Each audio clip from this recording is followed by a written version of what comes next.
Новоизбраниот американски председател Доналд Трамп ги назначи Илон Маск и Вивек Рамасвами, заедно да го водат новосоздадениот оддел за владина ефикасност, давајќи уште поголемо влијание на најбогатиот човек во светот. За секретар за одбрана го избра Пит Хексет, коментатор и ветеран на Fox News. Трамп, исто така, објави дека го избрал Пит Хексет, коментатор и ветеран на Fox News за секретар за одбрана. Доколку биде потврден од Американскиот сенат, Хексет би можел да ги исполни предизборните ветувања на Трамп дека ќе ослободи американската војска од генералите што тој ги обвинува дека спроведуваат прогресивна политика на различност. Истражувачи од Американскиот универзитет Џон Хопкинс обучиле робот да ги изведува истите хируршки зафати како лекар за луѓе, врз основа на гледање видеа од операции и имитација.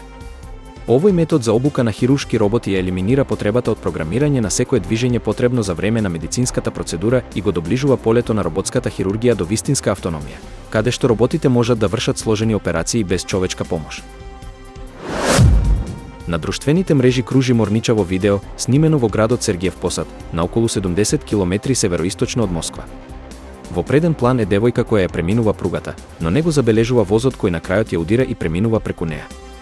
Локалните медиуми јавуваат дека таа преживеала и има само полесни повреди. Девојката имала среќа што непосредно пред инцидентот возот забавил, па ударот бил драстично послаб.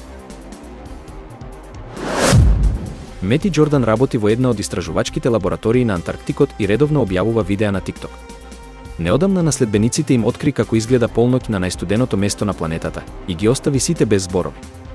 Многу истражувачи го нарекуваат Антарктикот најважната природна лабораторија, како и место со голема убавина и чудо.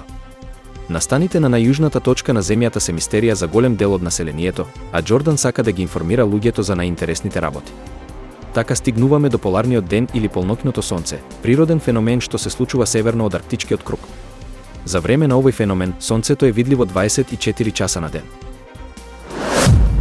Младата поп и R&B звезда, Тајла, последнава година стана вистинска сензација на светската музичка сцена. За кратко време таа успеа да влезе во историјата како прва африканска пејачка која освоила 3 награди во една вечер на European Music Awards. Нејзе и беа доделени наградите за најдобар африкански уметник, најдобар афробит, како и наградата за најдобар R&B изведувач, што ја изненади и самата пејачка.